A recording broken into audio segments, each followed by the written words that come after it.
손님이 가득 찬 식당에 갑자기 흰색 승용차가 들이닥칩니다. 인근 주차장에서 나온 차량이 보행자 3명을 치고 식당으로 돌진해 모두 8명이 다쳤습니다. 지난 8일 전북 순창에서도 트럭이 농협 조합장 투표를 하려고 줄 서 있던 주민을 덮쳐 4명이 숨지고 16명이 다쳤습니다. 두 사고 모두 운전자가 70대 고령에 가속 페달과 브레이크를 착각해 사고를 냈다는 진술까지 똑같았습니다. 지난 2017년부터 2021년까지 전체 교통사고 건수는 6% 줄었지만 고령 운전자로 분류되는 65세 이상 운전자의 사고는 20% 가까이 늘어났습니다. 교통사고 사망자 가운데 65세 이상 운전자 사고 비율도 매년 꾸준히 늘고 있습니다. 정부와 지자체는 교통비 등을 지원하며 운전면허 자진 반납을 촉구하고 있지만 반납률은 2%에 불과합니다. 이동수단에 대한 고민이 큰데 특히 대중교통 사정이 열악한 시골에선 자동차 말고는 사실상 대안이 없습니다. 내가 안 넘어가. 버스가. 농협도 저 넘어 있거든. 면사무소도 저 넘어 있고. 그러니까는 가기가 불편해. 널. 국토부는 운전 능력에 따라 야간 운전이나 고속도로 운전을 금지하는 등의 조건부 면허제도 도입을 검토하고 있지만 전문가들은 시력과 청력 등 기본 검사만 하는 현행 적성 검사를 실제 운전 능력 평가로 바꿔야 한다고 주장합니다. 모든 고령 운전자들을 획일적으로 조건부 운전면허를 부여하기보다는 운전을 하면 사고 가능성이 높은 운전자를 분류할 수 있는 실제적인 시스템이 마련되는 게 핵심이거든요.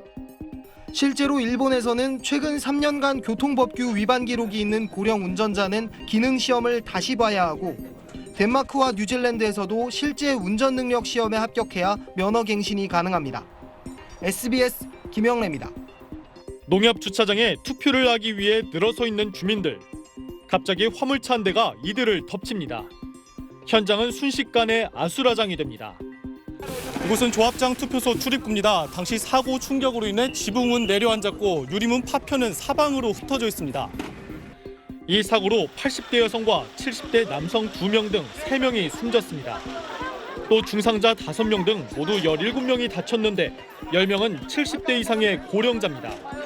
목격자들은 화물차가 속도를 내더니 그대로 주민들을 치고 나갔다고 말합니다. 놀랬죠. 여기 사람들이 다 놀래버렸죠. 사람들이 우리 한두 단 아니고 다 넘어가서 깔려있는데 뭐 움직인 사람이 별로 없고. 경찰은 투표를 마치고 차로 이동하던 70대 남성의 운전 부주의로 사고가 난 것으로 추정하고 있습니다.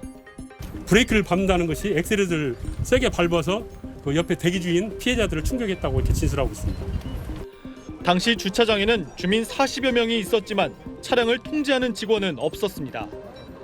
경찰은 교통사고 처리 특례법 위반 혐의로 화물차 운전자를 조사하고 있습니다. JTB 뉴스 변한영입니다. 검찰이 순창 조합장 투표소 사고의 피고인 74살 A씨에게 금고 5년을 구형했습니다. 교통사고 처리 특례법에 명시된 법정 최고형입니다. 검사는 피해가 중대하고 과실이 지나치게 크다며 일부를 제외한 다수의 피해자와 합의도 되지 않았다고 구형 이유를 밝혔습니다. A씨는 전국 동시 조합장 선거가 치러진 지난 3월 8일 투표소 근처에서 화물 트럭을 몰다 유권자 20명을 친 혐의로 기소됐습니다. 이 사고로 4명이 숨졌고 16명은 중경상을 입었습니다. A씨는 브레이크 대신 엑셀을 잘못 밟아서 사고를 냈다고 진술했고 검찰은 CCTV를 토대로 A씨의 운전 미숙으로 최종 결론 내렸습니다. 선고 기일은 오는 7월 20일입니다. SBS 한지연입니다.